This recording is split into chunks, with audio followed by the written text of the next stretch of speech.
అబ్బా ఇదిగో నీ కుమారుడు, ఇదిగో నీ తల్లి. యోహాను సువార్త 19వ అధ్యాయం 25-27 వరకు.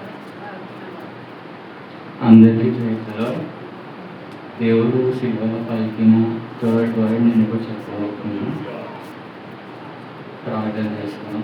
హల్లెలూయా, స్తుతి, స్తోత్రం, స్తోత్రం, స్తోత్రం, స్తోత్రం. అందరినీ కృష్ణానికి కూడా ఆయన అందరినీ దీవించాలని ఇప్పుడు నేను ఈ మాటలు కూడా మీరు చూడండి. అందరూ పడుతున్నాను మీరైనా నుంచి మాట్లాడుతున్నాం ధన్యవాదాలు. సో దేవుడు శిలువ మీద పలికిన మూడో మాట ఏంటంటే జాన్ 19:26లో woman behold your son, behold your mother అని అంటాడు. ఎందుకంటే ఇప్పుడు జీసస్ సిల్వ వేసినప్పుడు ఇద్దరే దేవునికి క్లోజ్ పీపుల్ ఉన్నారనమాట. అది ఎవరంటే మేరీ ఇంకా జాన్. మేరీ కూడా చాలా యంగ్ ఏజ్లో దేవుడిని అన్నారనమాట. చిన్నప్పటి నుంచి దేవుడిని అలా పెరగడం చూసి మిరాకిల్ చేయడం చూసింది. సో మేరీ కూడా చాలా ప్రేమ ఉంటుంది దేవుడి పట్ల.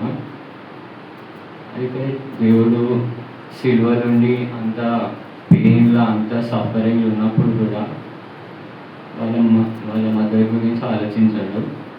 వాళ్ళ క్లోజెస్ట్ డిసైపుల్ జాన్కి అప్పచెప్పాడనమాట చూసుకోమని. అంటే అంత పెయిన్ నుండి కూడా ఆయన గురించి ఆలోచించకుండా ఆయన క్లోజ్ పీపుల్ గురించి ఆలోచించాడు. దీన్ని బట్టి దేవుని ప్రేమ ఎంత గొప్పదో మనం తెలుసుకోవచ్చు. 1 Corinthians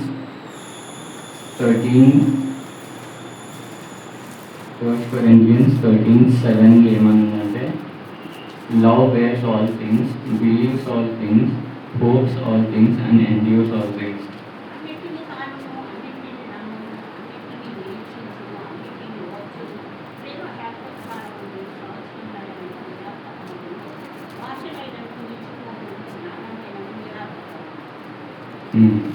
అంటే ఇక్కడ దేవుడు ఏం చెప్తున్నాడంటే లవ్ అన్నిటికన్నా పవర్ఫుల్ థింగ్ అనమాట. మన పెయిన్ కన్నా, మన ఫిజికల్ పెయిన్, మెంటల్ పెయిన్ కన్నా లవ్ అనేది చాలా స్ట్రాంగ్ అనమాట. ఇక్కడ ఏంటంటే లవ్ ఉంటే అన్నీ నమ్ముతారు. హోప్ అనేది కూడా ఉంటుంది లవ్ ఉంటే. ఇంకా ఎండ్యూర్స్ ఆల్ థింగ్స్, ప్రేమ అనేది ఉంటే ఎంత పెయిన్ ఉన్నా ఎండ్యూర్ చేయగలుగుతాం. మన ఫ్యామిలీ కోసం కానీ, మన ఫ్రెండ్స్ కోసం కానీ ఎండ్యూర్ చేయగలుగుతాం. సో ప్రేమ చాలా గొప్పది అని దేవుడు ఇక్కడ అంటున్నాడు అనమాట. ఇంకా Timothy 5th chapter 8th verse. But if anyone who does not provide for his relatives and especially for his members of his household, he has denied the faith and is worse than an unbeliever. ఇక్కడ దేవుడు ఏమంటున్నాడంటే మన ఇంట్లోల కోసం, మన relatives మన ఇంట్లోల కోసం, మన closest people కోసం మనం ప్రొవైడ్ చేయకపోతే, వాళ్ళని అర్థం చేసుకోకపోతే అదొక అన్బిలీవర్ కన్నా ఒక వర్స్ థింగ్ అని దేవుడు చెప్తున్నాడు అనమాట. సో దీని నుంచి మనం ఏం నేర్చుకోవాలంటే ఫస్ట్ థింగ్ మన ప్రాబ్లమ్స్, మన కష్టాలు, మన సఫరింగ్ కన్నా ఉంటుంది, మనం ఓర్చుకోవచ్చు. కానీ మన పొగుడు వాళ్ళ కష్టాలు కూడా మనం అర్థం చేసుకోవాలన్నమాట. అది దేవుడు మనకు నేర్పిస్తున్నాడు. ఇంకోటి జాన్ పాయింట్ ఆఫ్ వ్యూలో చూస్తే జాన్ కూడా చాలా ధైర్యంతో వేరే డిసైపుల్స్ అందరు పారిపోయినారు, ఇట్లా అవుతుందని చెప్పి రాసుకున్నారు చాలామంది.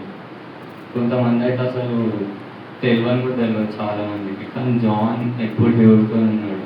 నాకు ఏమైనా కానీ నేను దేవుడితో ఉంటా అని ఆ కరేజ్ జాన్కి ఉండే అనమాట.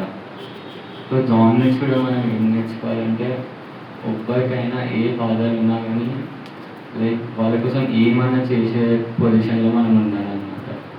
ఏమైనా చేసే పొజిషన్లో ఉండాలి. అక్కడ జాన్ లైఫ్ కూడా రిస్క్లు ఉన్నాయి, కానీ అయినా రిస్క్ తీసుకొని దేవుడితో ఉన్నాడనమాట.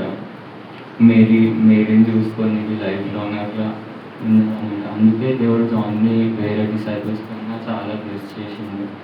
ఆయనకి ప్రాఫెసీస్ ఇచ్చిండు, ఆయనకి పరలోకం గురించి సీక్రెట్స్ అన్నీ చెప్పిండు దేవునికి, ఎందుకంటే దేవుడు అంతా నమ్ముతాడనమాట.